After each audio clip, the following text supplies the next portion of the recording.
حضرت معاویہ بن حیدہ سے رضی اللہ عنہ راوی ہیں کہ میں نے رسول اللہ صلی اللہ علیہ وسلم سے عرض کیا کہ یا رسول اللہ ہماری بیویوں کا ہم پر کیا حق ہے؟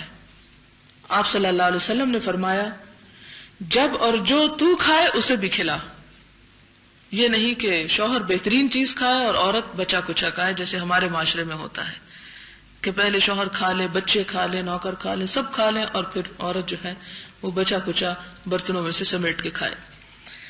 تو یہ نہیں، بلکہ شوہر کو بھی جس طرح جس برتن اور جس قسم کے کھانے کا حق ہے عورت کو بھی وہی کھانا کھانا چاہیے.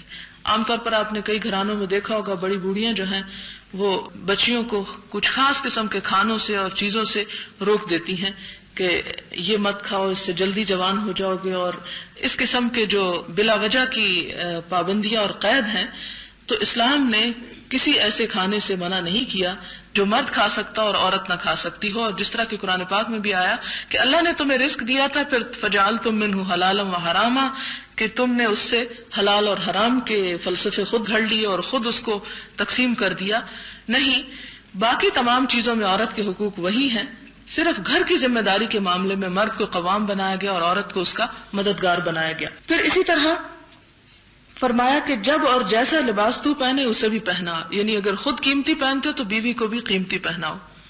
لیکن آج کل کی عورتیں تو ماشاءاللہ مردوں سے بھی زیادہ قیمتی پہنتی ہیں.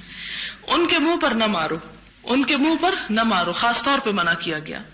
اسے گالی نہ دو، ابیوز نہ کرو، اس لیے کہ پھر اگر عورت کے منہ سے نکلی تو مرد اسے اپنی عزت اور وقار کے خلاف سمجھے گا اور اس سے معاملہ جو ہے وہ حد سے زیادہ بگڑ جائے گا. لہٰذا مرد کو پہلے درجے پہ روکا گیا کہ وہ ایسا نہ کرے. اسے علیحدہ نہ کرو مگر گھر کے اندر ہی، یعنی گھر سے مت نکالو.